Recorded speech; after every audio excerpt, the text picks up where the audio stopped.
How's everyone doing, guys? Cody, guys, back again, dropping another video. Right, guys, as you saw on Friday, I was in London with Stephen French, the devil, French. We had 2 years we've been trying to meet up, right, with the intention of, well, just meet up originally.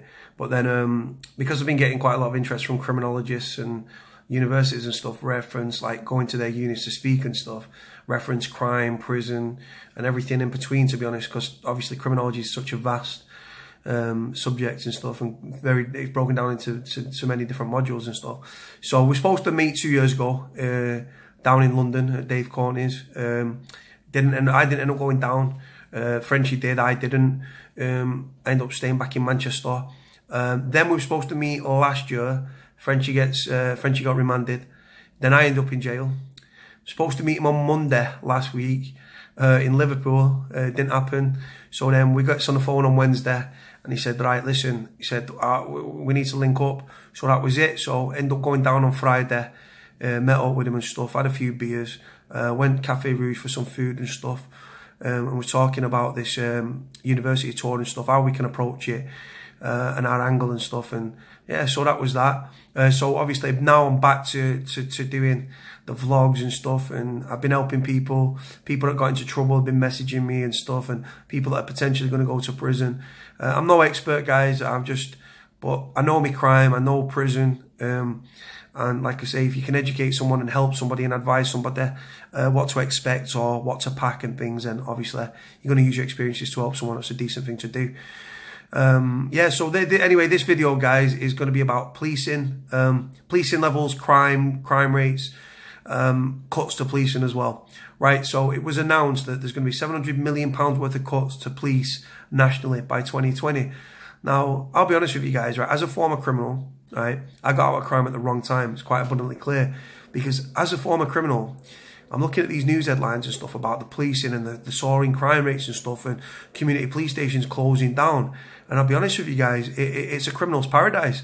It's a green light for criminals to commit crime across the board, knowing there's a good chance they're going, because response times are down and community police stations are closing down and stuff, and crime's going uninvestigated, unsolved, and apparently alleging to certain media outlets, the police are actually trying to not arrest people, are trying to let stuff slide, so because of expenditure and stuff like that. So like I say, plays into the criminal's hands massively.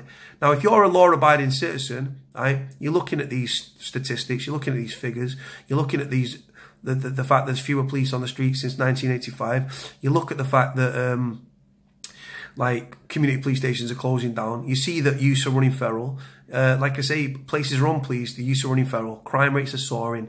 And like I say, crime's going uninvestigated, unsolved. And like I say, call-out times and stuff like that for the police are dropping. And like I say, sorry, are not dropping, sorry, they're going up. So yeah, so like I say, it's a criminal's paradise. It really, really is. If you're a law-abiding citizen, you're going to look at these figures and statistics and stories and stuff, and going to be like, wow, like lawless Britain. And with more and more people committing crime and stuff, like I say, I got out of crime at the wrong time. I'm watching these statistics, I'm watching these figures, I'm watching these stories. I keep up to date with current affairs and stuff. And I'm looking, I'm thinking, I got out of crime at the wrong time, baby. But like I say, I don't condone anybody committing crime and stuff. Obviously, that'd be stupid of me to incite that. But like I say, if you've got fewer police on the streets, law and order's gone out the window. The police cuts by the government actually undermines the job that the police are trying to do. I'm anti-police, I'm anti-establishment, you know what I'm saying? But it's for law-abiding people, it must be very scary. For criminals, they're sat there rubbing their hands thinking, I can go out, I can commit crime, response, like I say, police get in there and stuff like that. Police, for those that don't know, that have never been involved in criminality, if somebody rings the police, right, they grade the call, grade 1, grade 2, so on and so forth, right? Grade 1's obviously a high priority call. But like I say, police have got to prioritise and stuff. They're taking 26, 36, 48 hours to turn up to commercial burglaries, dwellings and stuff, houses.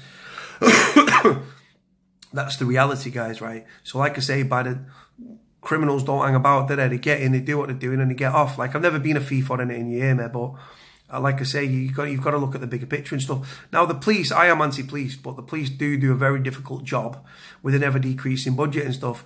If I had a problem, you won't see me running to the police or dropping statements. You'd see me take the law into my own hands. Now, I wouldn't advise other people to do that. But like I say, for me, people have lost faith in the police. I see the police rife with corruption and stuff like that. I see the racism within the police. They're seen as the enemy for the most part by people growing up on inner city estates. Police are seen as worthless. Police are seen as useless. Back in the day, right, guys, right, back in the 60s, 70s, 80s, right, I was born in 83, yeah, so it was before my time. But people respected the police. People feared the local bobby, right? Look at the police now, guys. They're assaulted, they're spat at, they're told to fuck off, they're shot, they're blown up. It goes on.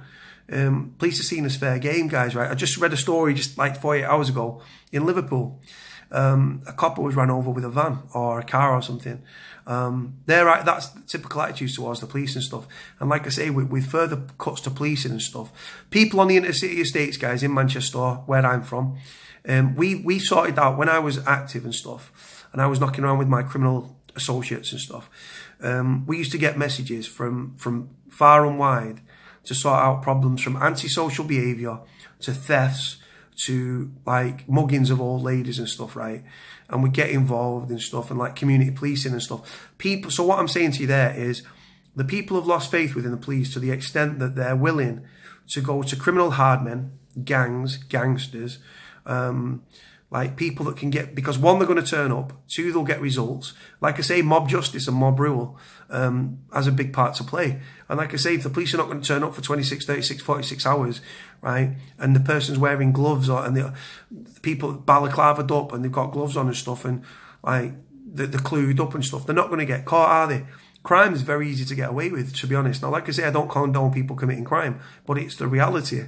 A balaclava, a set of leather gloves, right, leaving your phone at home because of cell site and stuff. Crime is very easy to get away with. Like I say, the advancements in like forensics, DNA and stuff like that has obviously helped the police over the years and stuff. But if you're clued up and you're switched on and you know what you're doing, unless the job goes tits up, depending on what job you're doing, like I say, there's a high probability you're going to get away with it. And like I say, with another £700 million worth of cuts to policing by 2020, guys, the streets are lawless. There's been, I think, so far this year, there's been 21 stabbings, murders, right, in London. 24, right? 21 of them have been black males, black youths, and 3 of them have been Asian. Then you've got the shootings, the people that haven't died through being stabbed. That's just in London. You've got acid attacks, you've got moped crime going up, you've got offences against the person, violence, things like that, all going up, right? Like I say, CCTV, forensics and DNA, that's on the police's side. On the criminal side, you've got to look at the policing levels, right? You've got to look at response times going up, because, like I say, community police stations are closing down. Inner city estates are rife with crime. It goes on, doesn't it? Everyone's doing a bit of this, everyone's doing a bit of that to survive. But that's the reality. Like I say, when you read in papers that crime's going uninvestigated and stuff, the response times for a burglary is 24, 36, 48 hours. People have lost faith in the police, like I say. And like I say, for me, I'm out of crime now. I'm standing back and I watch it, right? I watch the headlines. I keep up to date with it. And it's a very, very scary, not for me, but for Joe Public, right? For your law-abiding citizens out there. It's a very, very scary prospect. Because like I say, the streets are lawless. Crime rates are soaring. How mad's that, right? Among soaring crime rates, right? They're cutting police numbers to the tune of £700 million. That's going to be police stations, closing down frontline policing. I've seen about, like, the police are getting rid of community support officers. I think that community support officers have still got the same powers of arrest as you and I, citizens arrest.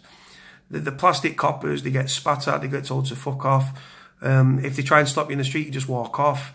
They can't put their hands on you, man. You know what I'm saying?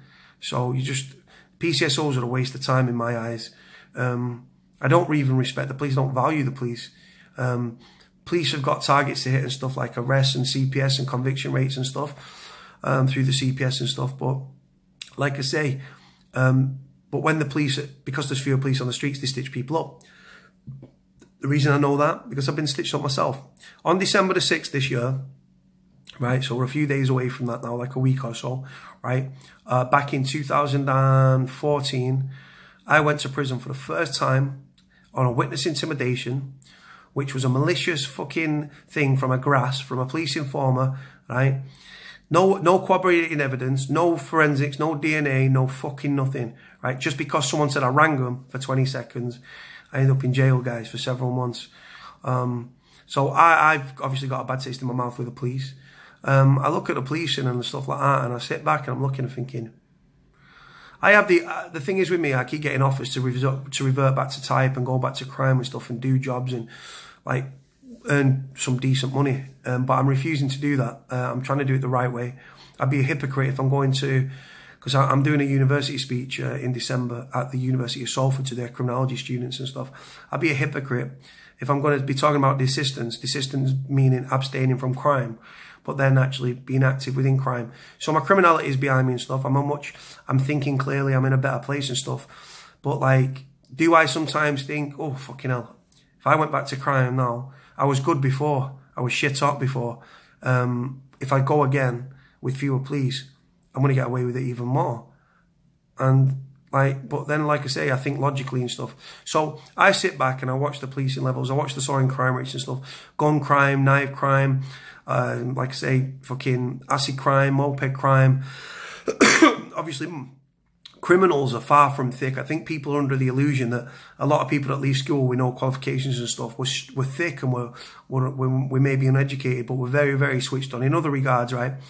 Example, the reason that criminals use mopeds and stuff and take the helmets off is because they know that police protocol, when it comes to police tactics, reference chases and stuff, they will discontinue or abort a chase because he's got no helmet on. Because obviously if he comes off that bike, he could die and stuff. And then that reflects on the police because the police were chasing him. So, like I say, criminals are far more clever and switched on than you'll ever know. For those that have been involved in crime, the ones that watch this, you know what I'm saying, right? But yeah, like I say, with £700 million cuts to policing, man. Police stations, frontline policing, you know what I mean? You know what I mean? The disbanding in certain, like, the sexual crimes unit up here in Manchester, they're being disbanded, right? So like I say, it's a dangerous precedent to set. You're going to see crimes across the board continue to rise. Police stations closing down. So like I say,